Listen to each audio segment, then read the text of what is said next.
चलिए, तो अगर आपको वैस्कुलर कैम्बियम रिंग का बनना आ गया तो यकीन मानिए आपको इंट्रास्टेलर सेकेंडरी ग्रोथ रूट में भी आ गया और स्टेम में भी आ गया। फिर तो कुछ नहीं है यार, सिंपल है, बहुत सिंपल है। अब मैं कुछ भी लिखूंगा नहीं, डायरेक्ट चलता हूँ नोटबुक पे। लिखने की जो बातें थी वो हो गई खत्म, इंट्रास्टेलर में खत्म हुई, एक्स्ट्रा में नहीं। अभी एक्स्ट्रा में लिख के फिर पढ़ाएंगे। अब हम चलते हैं और आप मुझे पढ़ाएंगे जो मैंने अभी आप तक आपको अब तक पढ़ाया है।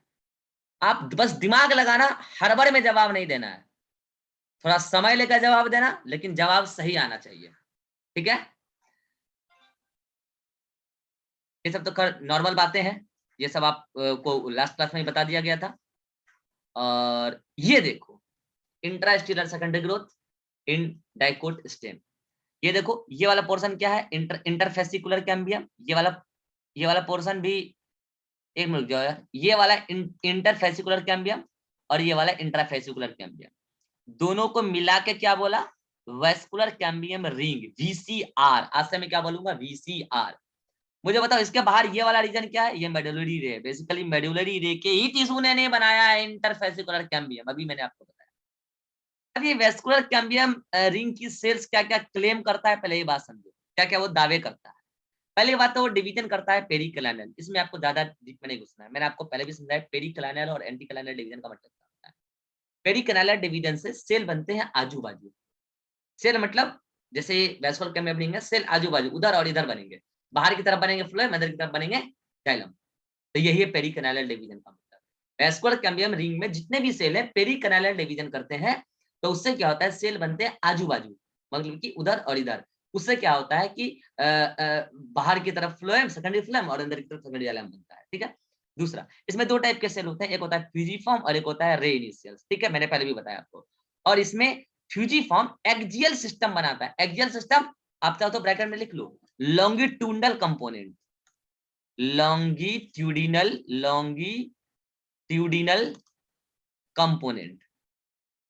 component of secondary xylem and secondary phloem, चलेगा? और रे इनिशियल बनाता है रेडियल सिस्टम। इसमें आप चाहो तो लिख लो क्या? Radial system, radial component of secondary xylem and secondary phloem. Basically वो रे पेरेन्काइमा है। स्क्रीनशॉट लो, लिख लेना ब्रैकेट, ठीक है? अब देखो, ये दो तरीके की पार्शियलिटी करता है, मैंने आपको बताया। पार्शियलिटी नंबर 1, वैस्कुलर बंडल के अंदर वाली, यानी कि ये वाली ज्यादा डिवीजन, अंदर वाली ज्यादा डिवीजन, और बाहर वाली यानी कि ये वाली कम डिवीजन, यानी कि कम एक्टिव। ये हुआ पहला पार्शियलिटी। दूसरा पार्शियलिटी, अंदर की तरफ, चाहे ये हो या ये हो, अंदर की तरफ मोर एक्टिव। वो भी कितना मोर? 8 से 10 गुना ज्यादा एक्टिव। तो ज्यादा बनता है सेकेंडरी जाइलम 8 से 10 गुना एज कंपेयर टू बाहर वाला एक्टिविटी। बाहर की एक तरफ कम एक्टिविटी, बाहर की तरफ कम एक्टिविटी, तो बाहर की तरफ less activity of vascular cambium, so कम बनेगा सेकेंडरी फ्लोएम। ओवरऑल आप कह सकते हैं कि जो ये वेस्कुलर कैम्बियम है, ये वेस्कुलर कैम्बियम सबसे ज्यादा मात्रा बनाएगा सेकेंडरी जाइलम की, उससे कम मात्रा बनाएगा सेकेंडरी फ्लोएम की। कोई बच्चा ये ना सोचे कि उधर से लाइन इधर, जगह नहीं था इधर आ गया। उससे कम मात्रा बनाएगा सेकेंडरी फ्लोएम की, और सबसे कम मात्रा बनाएगा सेकेंडरी पेरेन्काइमा की, चाहे वो रे पेरेन्काइमा जाइलम की हो, चाहे वो रे पेरेन्काइमा फ्लोएम की हो। क्योंकि रे इनिशियल ही सबसे कम है ना, तो उसकी मात्रा सबसे कम बनेगी। बाकी कंपोनेंट जो सेकेंडरी जाइलम सेकेंडरी फ्लोएम के, वो सबसे ज्यादा, उसमें भी सबसे ज्यादा मात्रा सेकेंडरी जाइलम की बनेगी। यहाँ पर बच्चों ने लिखा है वही बात कि कोई बच्चा ये सोच के कंफ्यूजन में ना आए कि सर यहाँ पे तो बाहर से प्राइमरी जाइलम, प्राइमरी फ्लोएम और प्राइमरी जाइलम है नहीं है, तो आप ये कैसे बता रहे हो कि यहाँ पे बाहर की तरफ एक्टिविटी की वजह से सेकेंडरी फ्लोएम और अंदर सेकेंडरी जाइलम बन जाएगा? बनेगा, क्योंकि ये कैम्बियम बन गया है। समझ में आया? इसी बात को बच्चों ने यहाँ पे हिंदी भाषा में लिख रखा है, आप पढ़ लेना। अब ये डायग्राम देखो ये डायग्राम अभी आपको अब समझ में आएगा। देखो, ये अंदर में, देखो वो जब प्राइमरी जाइलम बना तो प्राइमरी जाइलम अंदर की तरफ शिफ्ट होता जा रहा है। ये रहा प्राइमरी जाइलम, ईथ की तरफ आ रहा है, उससे बाहर सेकेंडरी जाइलम आ गया। यहीं पे कहीं कैम्बियम होगा, जो जिसने बनाया है ये सब, ठीक है? उसके बाहर ये सेकेंडरी फ्लोएम आ गया, फिर से देख लो, ये सेकेंडरी फ्लोएम है, और सबसे बाहर चला गया प्राइमरी फ्लोएम। अब समझ में आया? कोई बच्चा ये ना सोचे कि मैंने इस तरीके से बनाया है तो वो मतलब कि कॉन्सेंट्रिक हो गया। अरे नहीं यार, डायग्राम दिखाने के लिए बनाया है। यहाँ पे देख लो मोर क्लियर से, सेंटर पे पीथ एकदम लगभग खत्म होता जा रहा है, उसके चारों ओर कौन है, ये देखो प्राइमरी जाइलम है ना, उससे ज्यादा कौन है, सेकेंडरी जाइलम, क्योंकि खूब बना है, अभी लपक के बना है। यहीं पे कहीं कैम्बियम रिंग होगा, वेस्कुलर कैम्बियम रिंग का पार्ट होगा, पूरा का पूरा रिंग तो कंटिन्यूटी में होगा। देन उसके बाहर ये वाला पार्ट मान लो सेकेंडरी फ्लोएम, और इसके बाहर प्राइमरी फ्लोएम। क्लियर है, ये सारी बातें थी। अब क्या है अभी मैंने जो भी बातें बताई है, आपको वो चीज फील होना चाहिए। फील कैसे होना चाहिए, इस डायग्राम में, इस डायग्राम से आपको फीलिंग आएगा। चलिए, अब मैं जिसको पूछूंगा वही बताएगा, ठीक है जिसको पूछूंगा वो बताएगा, उसके अलावा फिर और कोई नहीं बोलेगा।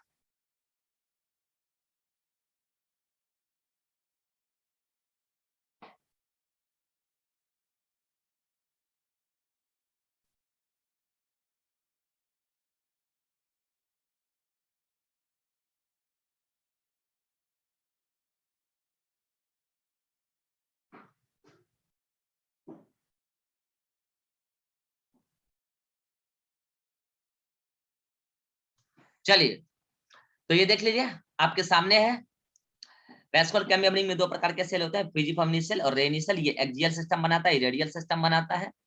ये सेकेंडरी जाइलम सेकेंडरी फ्लोएम के सारे कंपोनेंट बनाएगा, मगर ये केवल सेकेंडरी मेडुलरी रे बनाएगा। मेडुलरी रे जो है ना, रे सेकेंडरी मेडुलरी रे बोलेंगे उसको, जो रे पेरेन्काइमा बन गया उसको सेकेंडरी मेडुलरी रे बोलने लगेंगे, ठीक है। चलिए, आपके सामने मैं 4 डायरेक्शन दिखा रहा हूँ। ये पूरा का पूरा क्या है, देखना ध्यान से, ये इंटरफेसिकुलर कैम्बियम, लाल वाली क्या है, इंटरफेसिकुलर कैम्बियम, उसके बीच बीच में ये कलर की वो है इंट्राफेसिकुलर कैम्बियम, दोनों मिलकर कहला रहा है वीसीआर, वेस्कुलर कैम्बियम रिंग। मैं आपको 4 डायरेक्शन दिखा रहा हूं और आपको बताना है, एक मैं बताऊंगा पूरी लाइन, देन उसके आगे आपको बताना है, ठीक है। मैं एक लाइन बता रहा हूं, this is x and this is y, आपको दिख रहा होगा, this is x dash, this is y dash. सुनना ध्यान से, मैं लाइन क्या बोलूंगा उस बिहाफ पे आपको बाकी का लाइन तैयार करना है, ठीक है। Here X, X dash, Y और Y dash R processes, okay. मैं एक प्रोसेस को एक्सप्लेन कर रहा हूं, एक्स को, देन बाकी बच्चे वाई को, एक्स डैश को और वाई डैश को एक्सप्लेन करेंगे, ध्यान से सुनना। X is the direction of, X is the process of formation of, ऐसे बोल सकते हैं, X is the process of intrastelar secondary growth by the activity of intrafascicular cambium to form secondary xylem outside the primary xylem inside the vascular cambium ring। फिर से line repeat कर रहा हूं, आराम से बोलूंगा, फिर से सुनना। X is the process of intrastellar secondary growth or direction of intrastellar secondary growth by the activity of intrafascicular cambium to form secondary xylem out from the primary xylem and inside the vascular cambium ring। ये line कितनों को पल्ले पड़ गई कि ये x के बारे में था, कितनों को पल्ले पड़ गई, हाथ खड़ा कीजिए। अगर ये लाइन पल्ले पड़ गई है तो बाकी लाइन आप बना सकते हैं। विवेक नहीं पल्ले पड़ा पड़ गया पल्ले, चलो। तो इसी तर्ज पे आपको लाइन सजाना है। रिभा, वाई के बारे में इस लाइन को मॉडिफाई करके बोलो, वाई के बारे में जल्दी।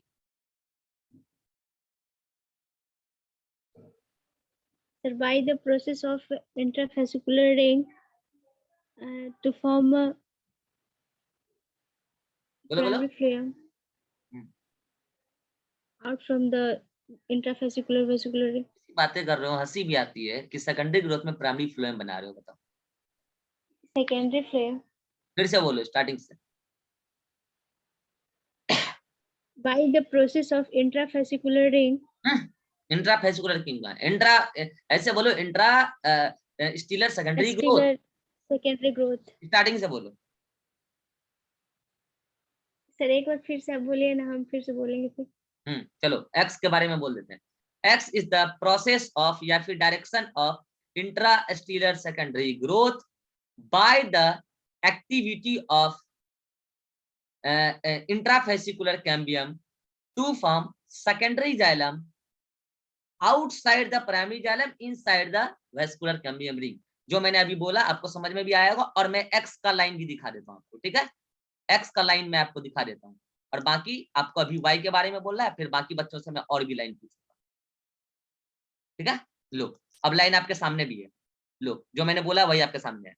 It is the direction of intrastelar secondary growth in dicot stem, जाहिर सी बात हम डाइकोट स्टेम में पढ़ रहे हैं, to form secondary xylem just inside VCR by involving intrafascicular cambium. वही लाइन है, बस थोड़ा सा लैंग्वेज को पलट के लिखा है।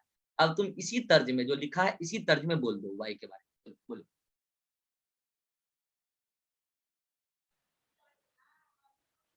Sir, Y is the direction of intracellular secondary growth in a dicot stem to form secondary phloem just outside the vascular ring by involving intravesicular cambium. बहुत बढ़िया, वाई समझ में आया? कितनों को समझ में आया? वाई वाई कितनों को समझ में आ गया? करो, क्लियर है वाई? चलो अब इसी तर्ज पे एक्स डैश बोलेगा अति, एक्स डैश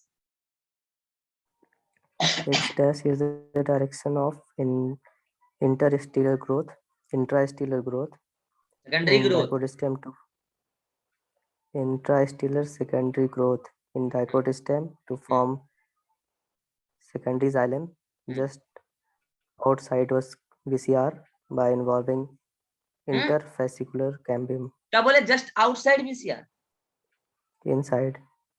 फिर से बोलो। X dash is the direction of intrastellar secondary growth in which secondary xylem forms inside vascular cambium ring and outside primary xylem by involving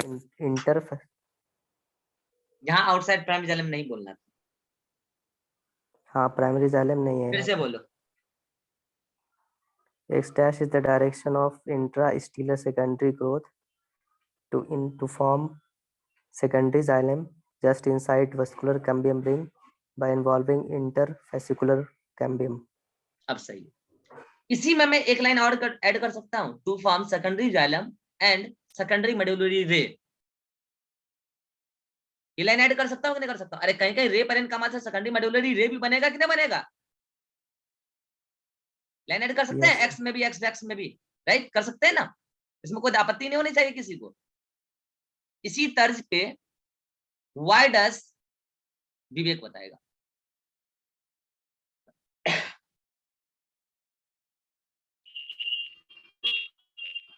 Direction of interstellar secondary dicot stem to form secondary phloem just outside the VCR to involve intrafascicular cambium. Intra कहां से?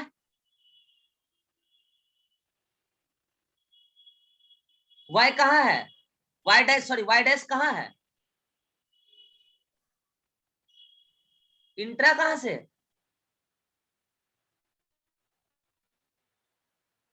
Inter बोले, inter. अच्छा inter बोले क्या? ठीक है, फिर ठीक है। अब देख लो कितना आसान है, देख लो, ये पढ़ लो, देख लो कितना आसान है। हाँ रही बात कि आप जहां जहां सेकेंडरी जाइलम सेकेंडरी फ्लोएम लिखा है वहां वहां आप बीच में घुसेड़ सकते हो, and what secondary medullary ray, हर जगह घुसेड़ लेना। मैं नोट्स में घुसेड़ के भेज दूंगा, अदरवाइज आप स्क्रीनशॉट ले लो। सेकेंडरी मेडुलरी रे यहाँ पे भी, कहां गया?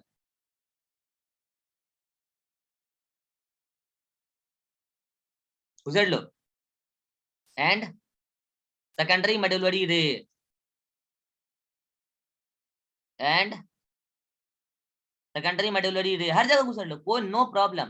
सेकेंडरी फ्लोएम एंड यहाँ पे सेकेंडरी मेडुलरी रे, स्क्रीनशॉट लो, सबको ऐड कर लेगा सब बच्चा स्क्रीनशॉट, क्योंकि कई बार हम नोट्स में ऐड करना भूल जाते हैं। क्लियर? अरे क्लियर? अभी मुझे बताया दो बच्चा बाकी है, अभी उसको भी, उससे भी पूछेंगे तो। चलो अब मुझे बताओ, मैं अब आपको बोल रहा हूं कि इस एक्स के वजह से कोई ए प्रोडक्ट बना है। क्या बना है? एक्स की वजह से कोई ए प्रोडक्ट बना है। मैंने यहाँ पे लिखा ए, ऑलरेडी लिखा हुआ, आप देख लो, मैं टिक टिक कर रहा हूँ, ठीक है। ए ये B और ये ऑलरेडी प्राइमरी जाइलम है, ये 2, ये 1, ये ऑलरेडी प्राइमरी फ्लोएम है, एंड सो ऑन। ठीक है, तो मैं इसमें एक को एक्सप्लेन कर देता हूँ। ठीक है, एक के बारे में मैं बता देता हूँ, और बाकियों के बारे में जिन बच्चों का नाम मैं लूंगा वो बताएगा। ठीक है, बाकियों के बारे में जिन बच्चों का नाम मैं लूंगा वो बताएगा।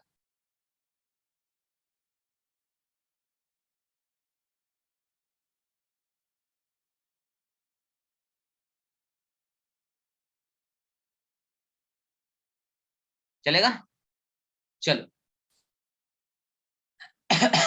चलो इसके बारे में मैं बता देता हूँ कि बी क्या है, फिर बाकी बच्चों को ए और 2 और 1 बताना है, जिसका मैं नाम लूंगा। बताता हूँ। B is the product of intrastelar secondary growth and it is older secondary xylem formed by the activity of, चाहे बी हो या फिर यहाँ पे मैं बीडीएस बोलूं, बात बराबर है। बी के बारे में अगर मैं बोलूंगा, B is the product of intrastelar secondary growth by the activity of intrafascicular cambium and it is older secondary xylem just outside primary xylem। B के बारे में मैंने बताया है। अब ऐसे ही ए के बारे में किसी को बताना है, और ये 1 जो है यहाँ पे वो उसके बारे में बताना, और ये जो 2 है यहाँ पे उसके बारे में बताना है। चलो, ठीक इसी तर्ज पे ए के बारे में बताएगी राजेश्वरी। जल्दी। Sir, A is the secondary xylem formed by the activity of intrastellar बोलते चलो। intrastellar cambium. इंट्रास्टेलर कैम्बियम नहीं होता है। Intrastellar secondary लो, growth. ए और बी मैं दिखा देता हूँ। चलो, बाकी आप लोग बोल लेना। ठीक है, चलो ए और बी मैंने दिखा दिया। मुझे एक्चुअली में ए ही बताना चाहिए था ताकि बाकी बच्चों से मैं बाकी पूछ पाऊँ। चलो, ए और बी मैं दिखा देता हूँ, बाकी बताना आप। देखो, बी के बारे में मैंने क्या बोला, B is the older form secondary xylem just outside the primary xylem. तो ए के बारे में आप क्या बोलोगे, A is also secondary xylem but it is newly synthesised secondary xylem, क्योंकि जब ये वाला बी बना था तो प्राइमरी जाइलम अंदर की तरफ धक्का मारा गया, तो उस जगह जितने भी सेकेंडरी जाइलम बने थे वो सब थे। फिर जब बाद में फिर से वेस्कुलर कैम्बियम ने, इंट्राफेसिकुलर कैम्बियम ने जब फिर से बनाया सेकेंडरी जाइलम, तो जो ओल्डर फॉर्म सेकेंडरी जाइलम था उनको धक्का मार के अंदर भेजा गया और नए वाले सेकेंडरी जाइलम यहाँ पे आए। यानी कि A is the newly formed secondary xylem at just inside the VCR and outside the primary older secondary xylem. तो आप चाहो तो यहाँ पे लाइन ऐड कर सकते हो। क्या ऐड कर सकते हो, just inside the VCR and what and outside, बोलो क्या, outside older secondary xylem। बोलो, अब ये बात क्लियर हो गया कि ये ए क्या है और बी क्या है। बोलो, सभी को क्लियर हो गया तो हम फिर आगे बढ़ेंगे। जल्दी बोलो। और फिर इसी तरीके से आप यहाँ पे भी ऐड कर सकते हो, B is the older form secondary xylem just outside the primary xylem and inside, कोई बताएगा inside what, newly form secondary xylem. बहुत बढ़िया, न्यूली सेकेंडरी जाइलम। आप बताओ 2 क्या है और 1 क्या है। 2 के बारे में बताएगी राजेश्वरी और 1 के बारे में बताएगा अभिषेक। चलो 2 बताओ Rajeshwari. Sir, 2 is the newly formed secondary phloem at just outside the VCR and inside the older secondary phloem. ठीक है, अब इसी तर्ज पे 1 क्या है बताएगा अभिषेक।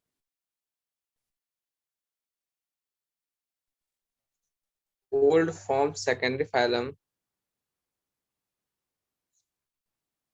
just inner to primary phylum and inside तो बोल ही दिया primary phloem, outside of new बोलो बोलो। न्यूली सेकेंड सही बात।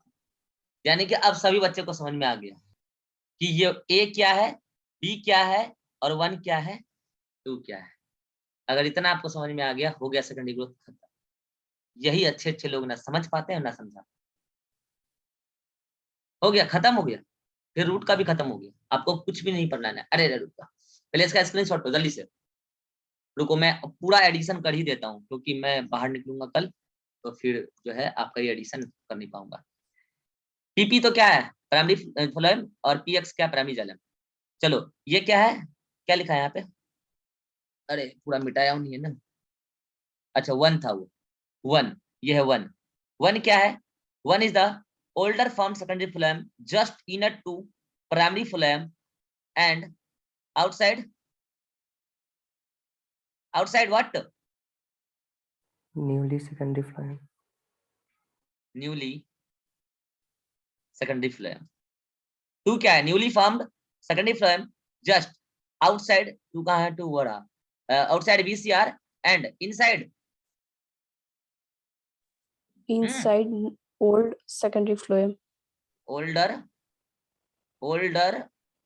secondary phloem। स्क्रीनशॉट लो जल्दी से, एडिशन कर लेना जल्दी, फास्ट ले लिए। अब मुझे बताओ, क्या आपको ऐसा नहीं लगता कि अंदर में सेकेंडरी जाइलम तो धाई धाई बन रहा होगा। हेलो, माइक बंद करो, किसका ऑन है, राजेश्वरी।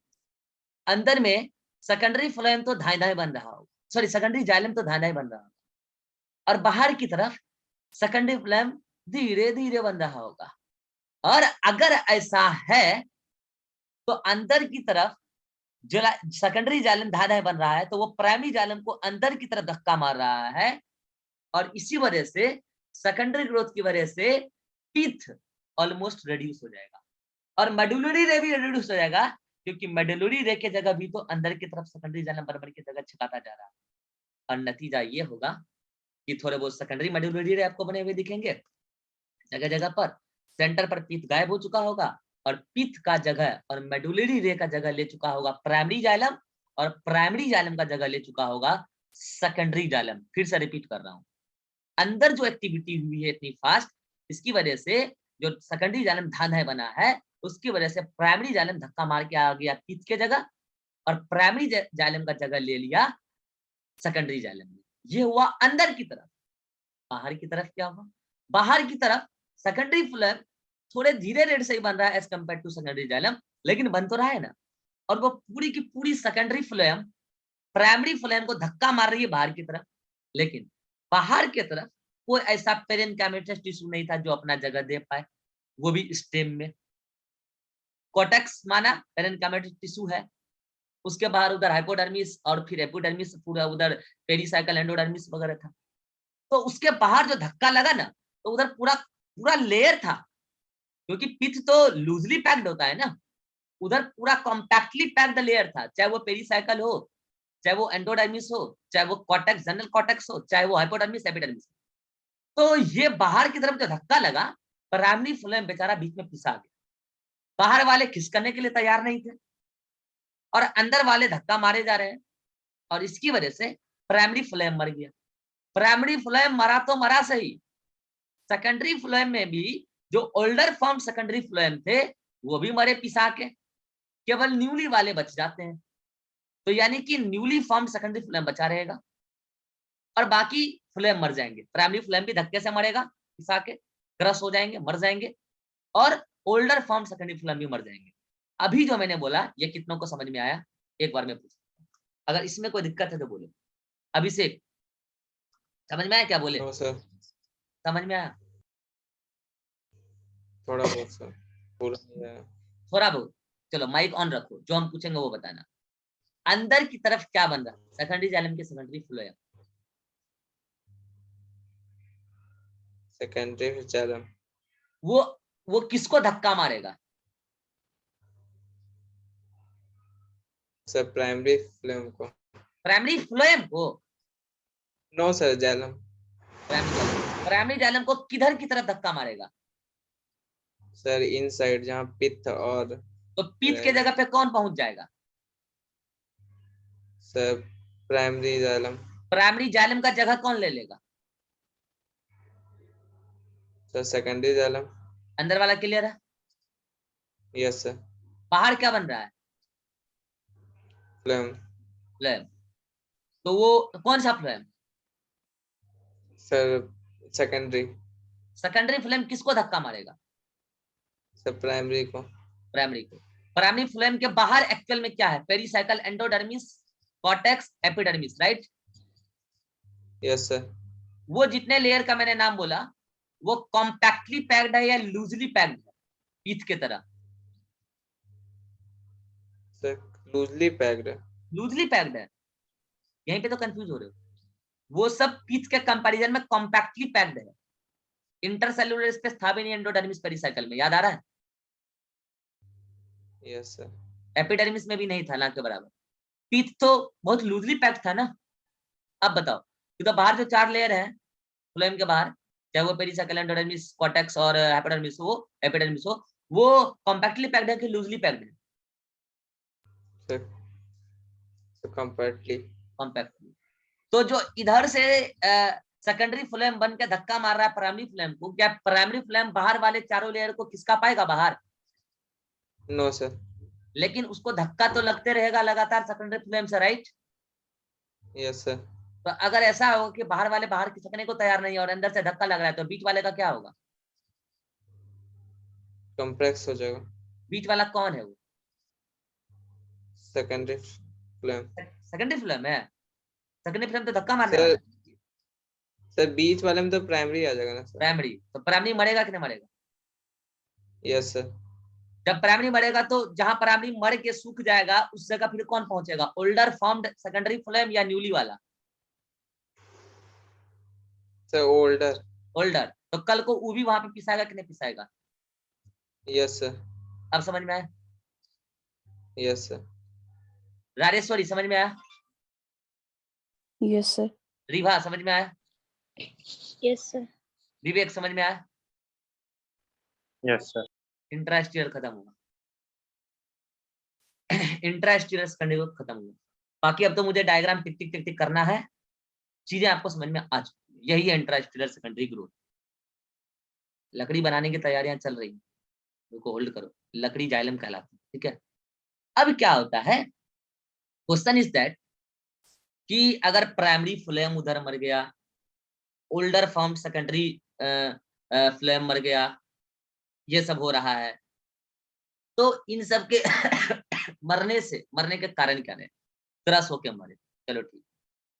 अब एक बात ये सामने आता है कि जो वेस्कुलर कैम्बियम रिंग है ये पार्शियलिटी करता है, ये बात तो मैंने आपको समझाया। लेकिन ये वेस्कुलर कैम्बियम रिंग की एक बात और सामने आई। क्या आई है? सुनना। ये सीजन पे इसका एक्टिविटी डिपेंड। अपने यहाँ सीजन पहले कौन आता है? अपने आप ने जो ईयर बन रखा है, अभी अभी चल रहा है मार्च, है ना? तो अभी कौन सा मौसम चल रहा है? समर, सॉरी स्प्रिंग चल रहेगा अभी। अरे वसंत पंचमी के आसपास स्प्रिंग ही ना चलता है जी। पतझड़, स्प्रिंग, देन गर्मी आएगा, आएगा जून जुलाई वगैरह, मई जून जुलाई। समर आएगा, यानी कि स्प्रिंग, समर, फिर क्या आ जाएगा? ऑटम, फिर क्या आ जाएगा? विंटर। फिर ये सीजन रिपीट करेगा, राइट? तो अपने यहाँ साल के स्टार्टिंग में कौन आता है? अपने यहाँ साल के स्टार्टिंग में कौन आता है? स्प्रिंग और समर। और साल के लास्ट में कौन आता है? बोलो। ऑटम और विंटर, राइट? ऑटम और विंटर। तो इसकी वजह से क्या होता है, सुनना ध्यान से। अगर मैं स्प्रिंग और समर की और ऑटम और विंटर की कंपैरिजन करूं तो यहाँ पे टेम्परेचर ज्यादा और यहाँ पे टेम्परेचर कम। टेम्परेचर ज्यादा तो वीसीआर की एक्टिविटी ज्यादा, और टेम्परेचर कम तो वीसीआर की एक्टिविटी कम। बात को कैच करना ध्यान से। आपको पता है वीसीआर की वजह से सेकेंडरी जाइलम भी बनता है, सेकेंडरी फ्लोएम भी बनता है। वीसीआर की वजह से सेकेंडरी जाइलम भी बनता है, सेकेंडरी फ्लोएम भी बनता है। मगर ज्यादा जाइलम बनता है अंदर की तरफ, आपको पता है। कम बनता है फ्लोएम, ज्यादा जाइलम बनता है, कम बनता है फ्लोएम। अब क्या होता है, साइंटिस्टों को ऐसा पता चला जब प्लांट में वुड का फॉर्मेशन होता है। वुड क्या होता है बेसिकली, मैं आपको बता दूं, जाइलम का पूरा कंपोनेंट एक साथ वुड का है, ठीक है। सेंटर पे थोड़ा बहुत पीथ रहा तो रहा, बाकी प्राइमरी जाइलम और सेकेंडरी जाइलम ये सब मिलके वुड का, ठीक है। अभी मैं वुड का टेक्निकल डेफिनेशन और बताऊंगा, होल्ड करो। तो मैं आपको कह रहा हूं कि जब वुड का फॉर्मेशन होता है तो पूरी साल ये सेकेंडरी ग्रोथ चल रहा है वुडी प्लांट, लेकिन जो शुरुआत का महीना है स्प्रिंग और समर, उसमें वीसीआर की एक्टिविटी ज्यादा हुई है, उसमें जाइलम के कंपोनेंट ज्यादा बने, वेसल ज्यादा बने एंजियोस्पर्मिक प्लांट में, और वेसल का ल्यूमेन भी बहुत बड़ा बड़ा है, तो उसकी एफिशिएंसी ज्यादा है। और अगर वेसल ज्यादा बने हैं तो मुझे बताओ ट्रैकिड कम बने होंगे, वेसल ज्यादा तो ट्रैकिड कम, राइट। वेसल ज्यादा तो ट्रैकिड कम, और अगर वेसल ज्यादा और वेसल का ल्यूमेन बड़ा बड़ा तो मुझे बताओ वहां पर ओवरऑल डेंसिटी, डेंसिटी समझ रहे हो ना, डेंसिटी का मतलब होता है कि मास ज्यादा, मास तो कम हो जाएगा ना, क्योंकि ल्यूमेन ज्यादा है तो डेंसिटी कम। और अगर ऐसा है तो जो अर्ली फॉर्म्ड वुड है, जिसको बोलते हैं अर्ली वुड, क्या बोलते हैं उसको, अर्ली वुड, अर्ली वुड में वाटर का कंडक्शन तो अच्छा हो रहा होगा, लेकिन अर्ली वुड में उसका डेंसिटी ज्यादा नहीं होगा। क्यों नहीं होगा? क्योंकि उस समय जाइलम ज्यादा कंपोनेंट बनाया है, जाइलम वेसल ज्यादा बना है, ये बात। अब आते हैं किस पे, लेट वुड पे। लेट वुड कौन होता है? जो बाद में बनता है, कौन, ऑटम और विंटर में। तो जो ऑटम और विंटर में बना है तो उस टाइम एक्टिविटी कम है, तो जाइलम कंपोनेंट कम बने हैं। और अगर जाइलम कंपोनेंट कम बने तो जाइलम वेसल कम बने। जाइलम कंपोनेंट बनने का मतलब जाइलम वेसल कम बने हैं, और अगर जाइलम वेसल कम बने हैं इसका मतलब वहां पे बाकी चीज बनी है लेकिन जाइलम वेसल बहुत ज्यादा नहीं बनी है।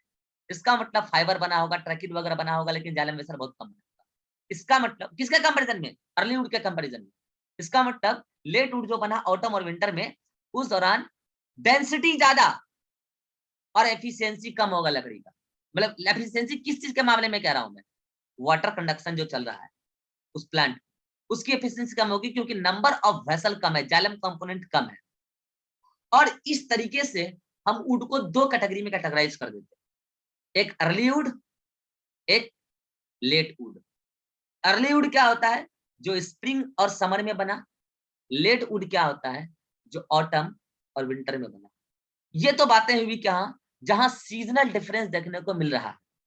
और मैं बता दूं, ये सीजनल डिफरेंस जो है टेम्परेचर का clear cut differentiation, early wood late wood, early wood late wood, ये डिफरेंशिएशन आपको वहां देखने को मिलेगा जहां सीजन में डिफरेंसेस होता है। मैंने आपको पहले इकोलॉजी में भी बताया है, ट्रॉपिकल रेन फॉरेस्ट में ऑलमोस्ट टेम्परेचर सालों भर ऑलमोस्ट एक जैसा रहता है, ट्रॉपिकल रेन फॉरेस्ट वाले इलाका में। मगर टेम्परेट रीजन में टेम्परेचर का बहुत वेरिएशन होता है, इसलिए उसका नाम है टेम्परेचर। टेम्परेचर का बहुत वेरिएशन होता है, कभी खूब जोर गर्मी, कभी खूब जोर ठंडा। जहां टेम्परेचर का खूब जोर वेरिएशन होता है वहां वीसीआर की एक्टिविटी में डिफरेंसेस होता है सालों भर, कभी ज्यादा कभी कम। और इस वजह से वहां पे लकड़ी में आपको उजला काला लेयरिंग दिखेगा। जो काला काला है वहां पे डेंसिटी ज्यादा है, मतलब वो लेट वुड है। जो उजला उजला है वहां पे डेंसिटी कम है, मतलब वो अर्ली वुड है। क्योंकि जो पहले बना है वहां पे वेसल ज्यादा है, वेसल ज्यादा है तो डेंसिटी कम है। और जो लेट वुड है वहां पे वेसल कम है, इसलिए वहां डेंसिटी ज्यादा है। तो जो डार्क और व्हाइट डिफरेंशिएशन आएगा, डार्क और लाइट कलर का डिफरेंशिएशन आएगा अर्ली वुड और लेट वुड की वजह से, ये कहाँ आएगा? ये आएगा टेम्परेट रीजन में, जहां टेम्परेचर का वेरिएशन पाया जाता है। कहाँ नहीं आएगा? वहां नहीं आएगा जहां ट्रॉपिकल रीजन।